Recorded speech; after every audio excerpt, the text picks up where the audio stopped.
Pure Nonfiction's coverage during the Sundance Film Festival is sponsored by National Geographic Documentary Films. Esquire calls The Rescue this year's most thrilling and human documentary. To see it is to believe in both the human spirit and the miracle of human ingenuity, raves Variety. The film won 3 Critics' Choice Documentary Awards, including Best Director. It's nominated for the PGA Awards and the Cinema Eye Honors. The Rescue, from the Academy Award-winning filmmakers of Free Solo. For your consideration for Best Documentary Feature. The Rescue, now streaming on Disney+. The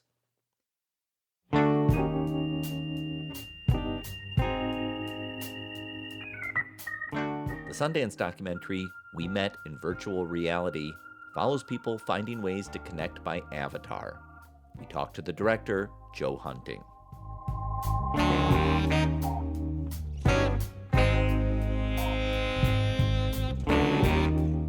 I'm Tom Powers, and this is Pure Nonfiction. I'm joined again by my colleague Sama Ali. 2 episodes ago, she interviewed MIHA director Isabel Castro on the podcast. Sama has been on the DocNYC programming team and for years has been urging me to pay more attention to virtual reality. It's a rising means of expression that I have personally left unexplored mostly. But when I saw a Sundance film that was selected for their world competition called We Met in Virtual Reality, I knew Sama was the person to call. So welcome back, Sama. Hey, Tom. Happy to be here. Can you just explain to me, personally, your own experiences with virtual reality, what it's been, what about the technology that's pulled you in over the years?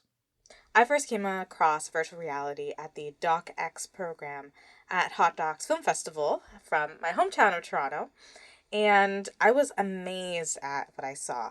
I believe the documentary was called Made This Way, and it really shook what I understood about filmmaking and how films could be made.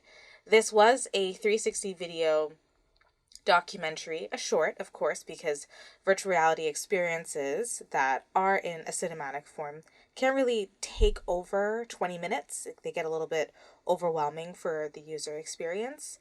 And so I watched that documentary and thought, this is something amazing, and I've never seen anything like this before.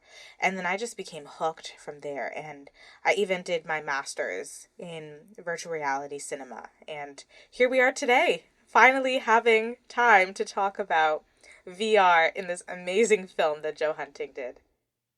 So maybe a worthwhile distinction to make is between virtual reality and social virtual reality.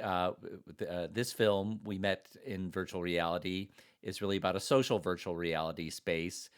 So can you just explain what's meant by that? Yeah, virtual reality in its traditional format is typically a head-mounted display, also known as a headset, that is put on by the user and immersed into either a game or a film.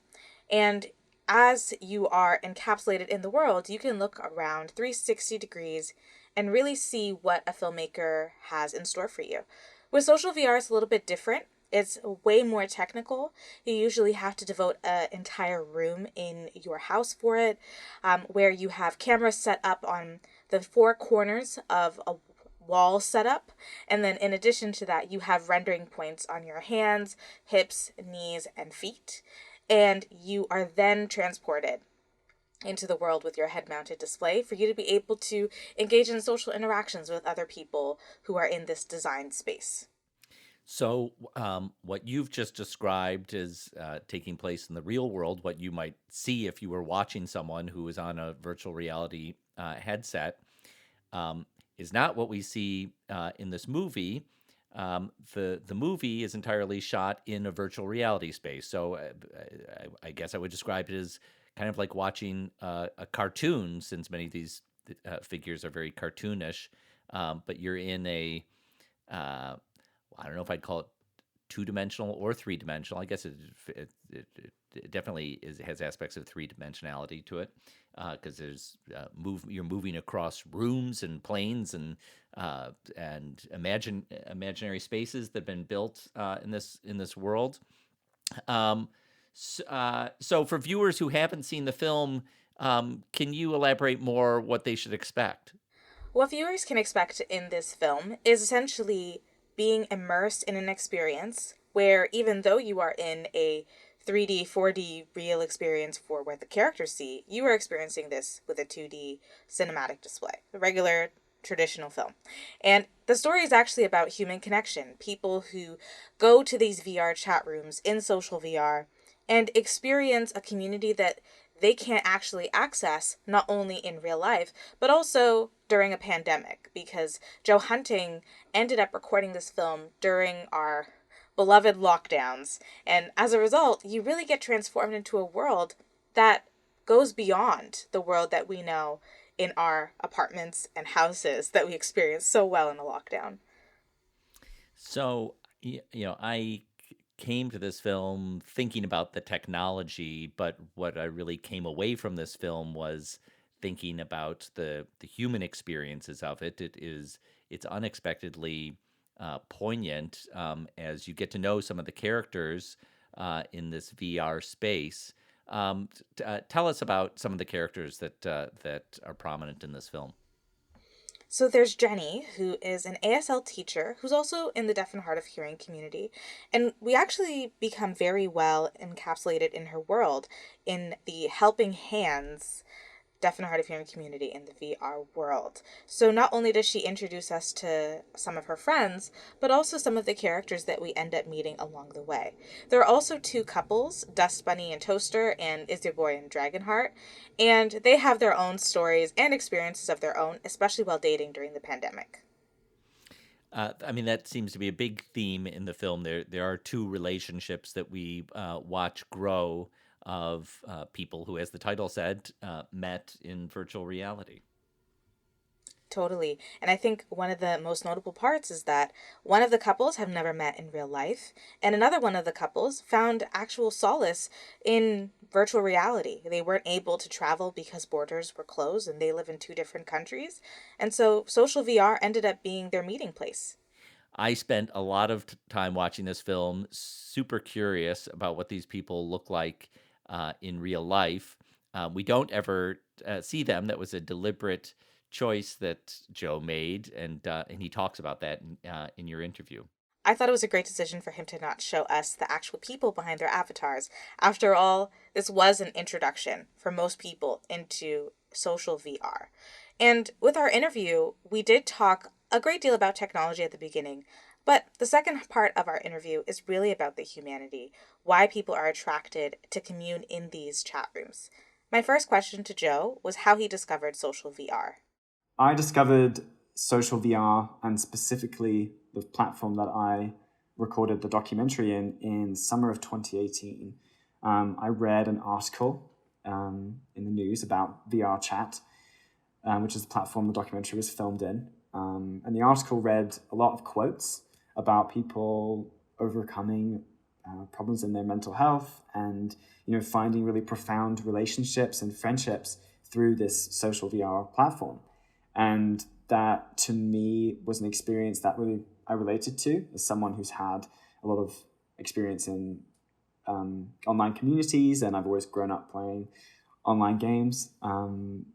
That was one that personally interested me, and then I was also studying documentary film during that time, and kind of sparked a lot of storytelling aspects that I wanted to explore, and those themes were themes that I wanted to talk about, and immediately jumped into VR in the fall of 2018, and just started meeting people and asking questions around that idea and how people's experience of the social VR was reflecting in their real lives, and how their relationships were forming and changing and developing. Immediately, I released my first film in early 2019, and then from then I've just been led by curiosity and love in that space, and a kind of a strong desire to really represent what that experience is like, and kind of haven't stopped.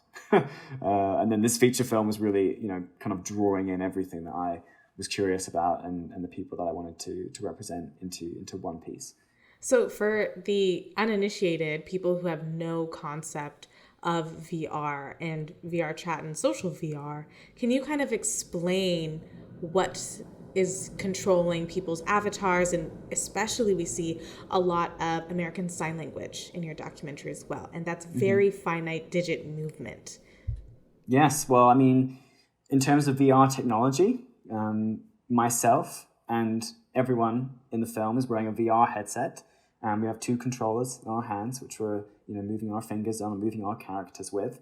And most of the protagonists in the film are all wearing full body trackers as well. So they have one tracker on their hip and then two trackers on each of their feet, which will be tracked through these stations in your room, and then you're able to kind of be fully immersed and fully present and feel your body move as your avatar in the space. So that's a little bit just about how the technology works. And VR Chat is a platform that is entirely built by the community. All of the worlds and all of the avatars that you see are created by the users of that platform. And people will, jump into VR Chat and jump into a world together as the avatars that most of the time they have created themselves, and get to hang out and embody, expressions of themselves that are exaggerated versions of themselves, or something completely different.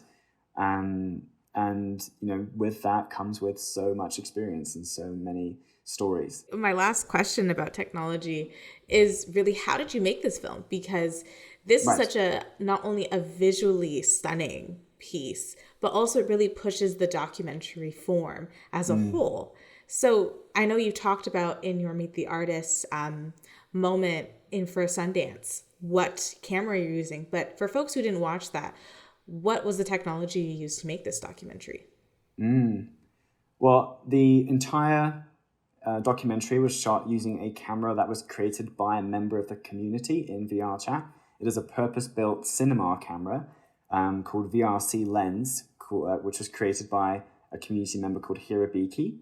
And the camera is as organic and as amazing as a real-life cinema camera. I can change lenses, I can zoom in and out, I can fly it as a drone, pull and rack focus, I can add zebra, add peaking, and change my f-stop and aperture. I can, has every capability that a cinema camera in the physical world has. And so, a lot of iconography and influences that I had in physical filmmaking and in the documentary form, I could directly apply and use and build upon when it came into making the feature film. And then in regards to, using the documentary form, I think I always embraced using VR as a place to explore real stories. And I think there's a really playful line to tread in that process where you're not just seeing the fantastical context and an exaggerated expression of someone, but you're listening to their voice and you're seeing their real body movements, and you can connect to, that truth of someone. And so there's a lot of aspects in the filmmaking which were a really fun and creative exercise in the documentary form. Building upon that aspect of language and, really listening to someone in their body, and how their avatar is using, their real bodies and language, is something that I think was really profound in seeing someone sign in VR. The film features a deaf person, and their story is integral to the documentary and is one that I'm really honored to be sharing. And the film also features hard of hearing and a whole deaf and sign language community. And the reason that as a director I really wanted to explore those stories was both in recognizing a underrepresented community, in VR specifically as well, but also there's a magic that you experience in watching someone on a flat screen film, communicate through sign and have built their own language adapted for VR to communicate with other people, and that desire to communicate and teach other people about sign was just something that was so unique and so special to it that I think it would be shocking and inspiring for most audiences. You do take us into so many different worlds and situations and relationships in this documentary. How did you meet your characters, and how did you introduce this idea of the documentary to them?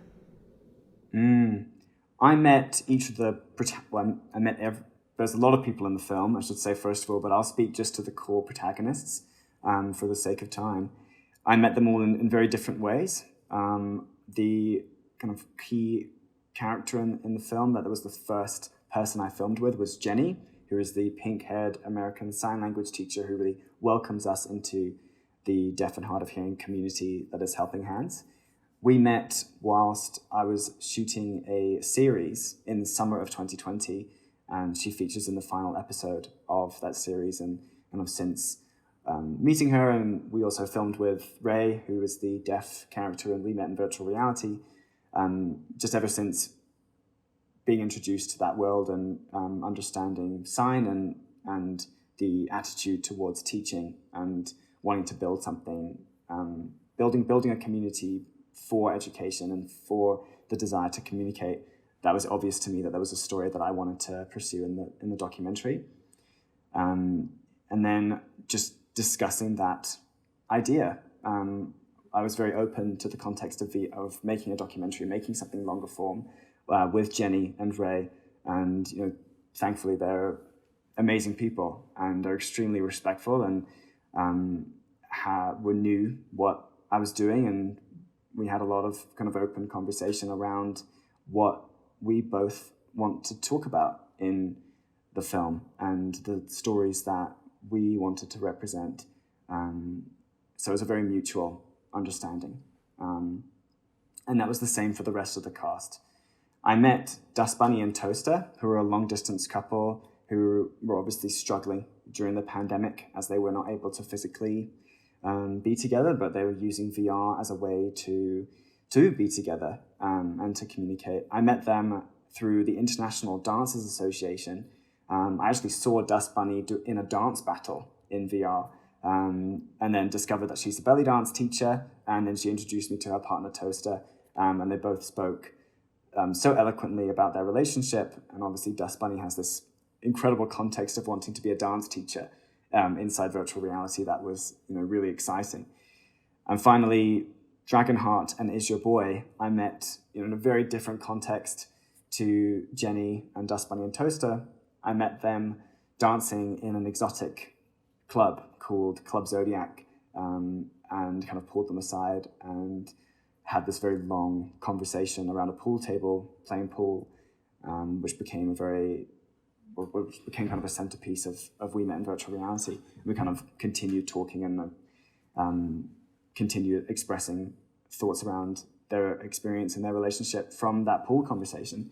But all of the cast knew what I was trying to achieve and the context of the film and what the message I wanted to portray is, and representing VR in a very authentic and realistic way, and wanting to share their story in something relatable to people outside of VR that they could show, family and friends, and for people outside of VR to really understand the meaning of their relationship or community. So it was I'm very lucky that I was able to get on a playing field that felt mutual and that we all wanted to represent this story. I do believe it was a great directorial decision to keep us in VR rather than actually taking us into each person's real life setting and seeing their room and their setup, because this wasn't a documentary about the technology. Was there something that made you make this decision, or was it something that perhaps you considered while making the documentary? Yes, absolutely. This is a question I get asked often. But it was a very clear decision to not show any real life context of the subjects of the film. And that actually came from releasing my first two short films, my two short documentaries, both of which feature scenes of the real bodies and images of the subjects of the film. And during the tour of those films, I spoke to audiences about what their favorite moments were in the films. And something that came up was were so inspired and so moved when they got to see the physical images of the subjects, and that really changed their judgment and understanding of what those people were like. And that reaction, hearing that was actually a horrible feeling, almost like a sinking feeling that I realized after the release of those films. I realized that the way that I saw, or the beauty of how I saw these people was kind of lost, and there was a magic that was lost in just sitting with the kind of more fantastical elements of someone's VR identity. And that idea and those feelings really came into going into the feature film, in wanting to hold on to that magic of seeing an avatar on a flat screen film and really connecting with their virtual identities and their kind of pure expressions of self, and leaving the truth of their physical lives up to imagination and letting people question that for themselves.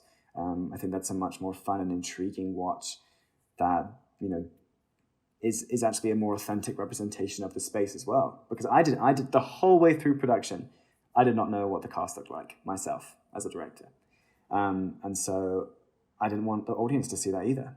It's about immersion, and it's about seeing someone in that place and the uniqueness that comes with that. And immersion is exactly what we were.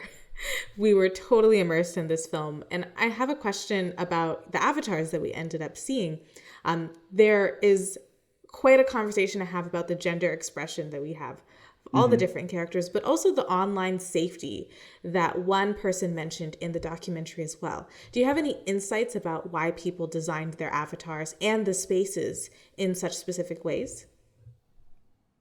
Oh, I mean, VR is full of variety. You can find anything and everything in VR, and people will express themselves how they wish to express themselves and build worlds to be in that they want to be in with their friends. So it's hard to, give it's impossible to give one general definition on why someone wants to be something, because it's, anything and everything can exist. To speak to just what is in the film specifically, I'll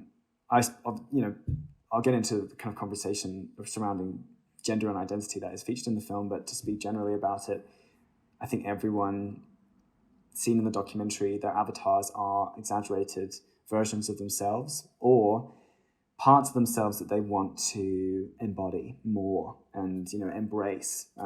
For example, I think one character that can be very shocking for audiences is your boy, who's a dancer in the exotic dance club of Club Zodiac. And her avatar is, much more sexually out there. It is exotic, and she is a performer and she is a dancer, which can, I think, raise alarm bells with many audiences, and as it should, I think. But her reason for choosing that avatar is to own her sexuality and to own her power. And, that's something that she felt was restricting her in her physical life, and she could embrace that and be it in VR. And I think that was such a powerful experience for her, that she could be in VR and be this powerful, exotic dancer to express themselves in that way. So there's so many different reasons that someone would choose to be an avatar. And to speak to the kind of direct conversations in the film about fluidity and experimenting, I think the VR is a very safe and exciting environment for anyone to explore their identity, whether you associate in the LGBT community or if you associate as non-binary. The film does feature a non-binary person who shares their insight into how different avatars has been beneficial for them in exploring different identities and different sides of themselves. But I think that experience is truthful for so many people, people who are still trying to find themselves, and they can go into VR and wear something that is completely different to something that they identify as in any other situation. And that fluidity and that experience is really important, I feel, and something that I really wanted to represent, and a message that I hope people will take away from the film. And recognize and using VR themselves, and engaging in conversation, and just respecting people as they are in that space is something that I hope that the future of VR will continue to hold on to, that freedom of expression. I think freedom of expression, freedom in general, and community are such strong underlying themes of We Met in Virtual Reality. Why was that something that you wanted to underline, the importance of community and belonging? I think that's an experience that a lot of people in the world struggle with, is finding belonging in community. It's kind of a fundamental question of life, I think. So when it came to wanting to talk about VR and kind of make a technological documentary in some ways and show people what this experience is like, I think dealing with that kind of fundamental condition that we all face in life and trying to find a place was something that I knew everyone can relate to, and is something that is almost unique to VR as well, because people are building communities in this environment to belong in, which is part of the definition of the space. So I think my decision to just lean into those stories came from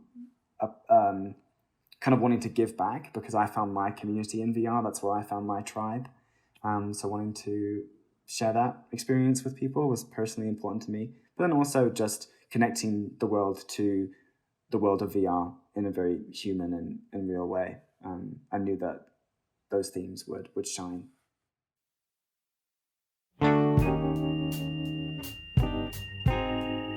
I want to thank Joe Hunting for coming on the podcast, and thanks to Sama Ali for hosting. Joe's debut feature, We Met in Virtual Reality, is premiering at the Sundance Film Festival in the World Documentary Competition. Our Sundance coverage is sponsored by National Geographic Documentary Films.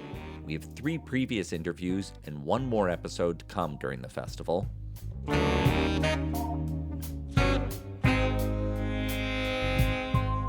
Thanks to our team, series producer Hannah Nordenswan, and web designer Cross Strategy. Our theme music is composed by Andre Williams, and our executive producer is Raphael Nehausen. You can follow us on Twitter, Instagram, and Facebook at Pure Nonfiction. I'm Tom Powers. You can follow me on Twitter at THOM Powers. You can read our show notes and sign up for our newsletter at purenonfiction.net.